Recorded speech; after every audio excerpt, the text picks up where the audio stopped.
Baik pemirsa, sekarang ini masalah online shop memang sedang lagi banyak sekali ya. Betul.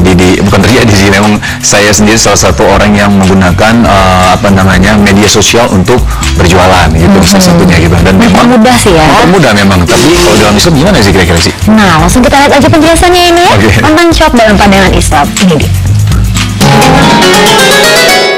Usaha yang bikin kita nggak repot aja. Usaha apa yang kayak gitu? Kita jualan hijab online, Twitter, Facebook, atau nggak Instagram. Online shop dalam Islam.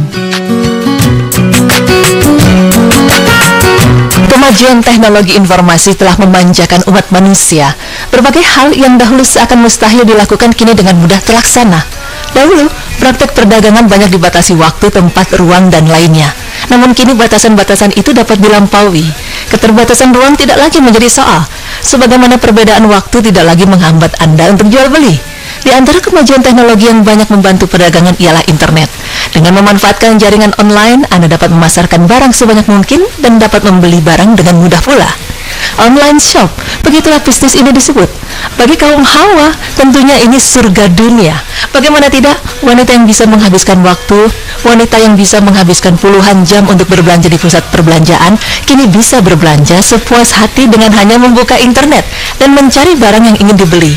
Foto dari barang yang diinginkan terpampang nyata di layar komputer. Cara membayarnya pun cukup mudah. Dengan sistem transfer, barang yang diinginkan sudah siap dikirim langsung ke alamat rumah pemesan. Praktis bukan? Ini sangat membantu bagi yang Anda tidak punya cukup waktu untuk berpergian ke pusat perbelanjaan.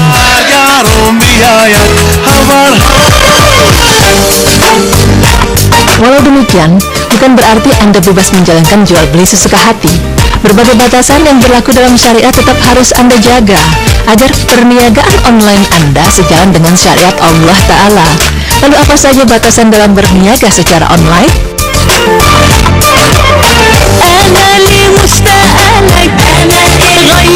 Pertama, produk halal.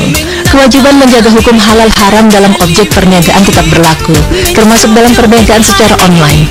Mengingat Islam mengharamkan hasil perniagaan barang atau layanan jasa yang haram, sebagaimana ditegaskan dalam hadis, sesungguhnya bila Allah telah mengharamkan atas suatu kaum untuk memakan sesuatu, pasti ia mengharamkan pula hasil penjualannya. Hadis riwayat Ahmad.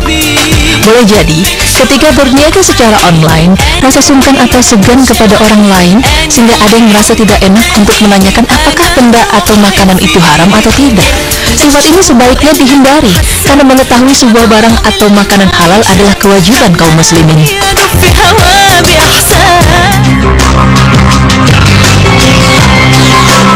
Kedua, kejelasan status Anda.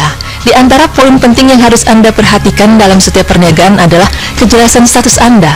Status di sini apakah Anda sebagai pemilik yang berwenang menjual barang, ataukah Anda hanya menawarkan jasa pengadaan barang dan jasa ini dengan menyaratkan imbalan tertentu atau pemasok? Ataukah Anda sekedar seorang pedagang yang tidak memiliki barang, namun bisa mendatangkan barang yang Anda tawarkan atau biasa disebut perantara?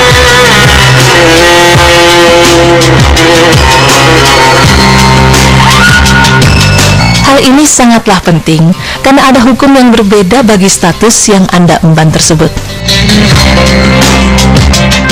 Sebagai pemilik barang atau perwakilannya, dalam hal ini biasa disebut agen atau distributor resmi. Secara prinsip pada posisi ini, Anda boleh menjual barang secara offline atau online, sebagaimana Anda juga dibenarkan untuk menjualnya secara tunai atau secara kredit dengan harga yang Anda tentukan atau sesuai kesepakatan. Karena Anda memiliki relasi yang luas atau kemampuan sebagai pemberi layanan pengadaan barang. Karena Anda memiliki relasi yang luas atau kemampuan pengadaan barang yang memadai, mungkin Anda menawarkan jasa ke orang lain untuk pengadaan barang yang mereka butuhkan. Lalu Anda meminta imbalan, maka hukumnya adalah halal, asalkan nominalnya jelas dan disepakati pada sejak awal transaksi. Hal ini berdasarkan sabda Rasulullah SAW, kaum muslimin senantiasa memenuhi persyaratan mereka. Hadis riwayat Abu Daud, Hakim Baihaqi.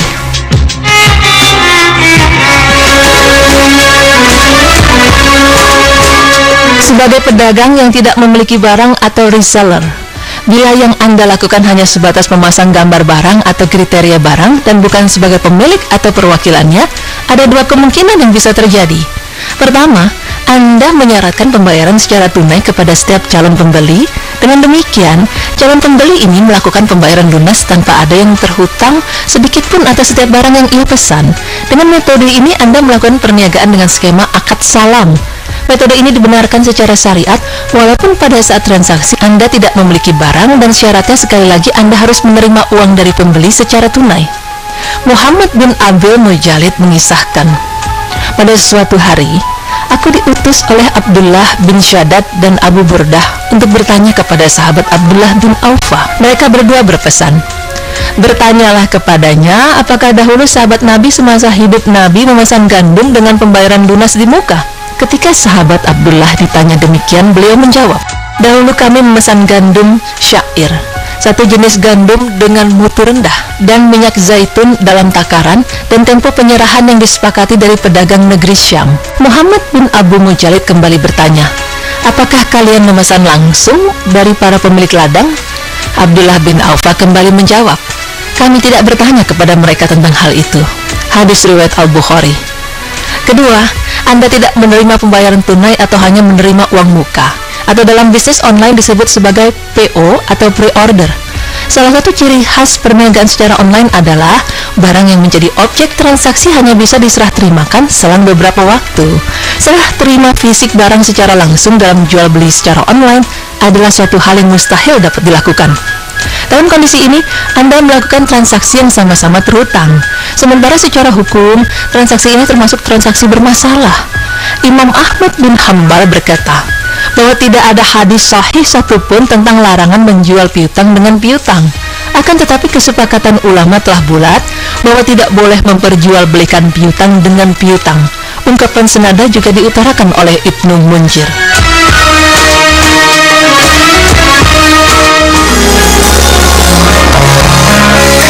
Batasan berniaga secara online pada poin ketiga adalah kejujuran Anda. Berniaga secara online walaupun memiliki banyak keunggulan dan kemudahan, namun bukan berarti tanpa masalah. Berbagai masalah dapat saja muncul pada perniagaan secara online, terutama masalah yang berkaitan dengan tingkat amanah kedua belah pihak. Bila Anda, sebagai penjual, bisa jadi orang yang melakukan pembelian atau pemesanan, namun setelah barang Anda kirim kepadanya, ia tidak melakukan pembayaran atau tidak melunasi sisa pembayarannya. Bila Anda sebagai pembeli, bisa jadi setelah Anda melakukan pembayaran atau paling kurang mengirim uang muka, ternyata penjual berkhianat dan tidak mengirimkan barang. Bisa jadi barang yang dikirim ternyata tidak sesuai dengan apa yang ia gambarkan di situsnya, atau tidak sesuai dengan yang Anda inginkan.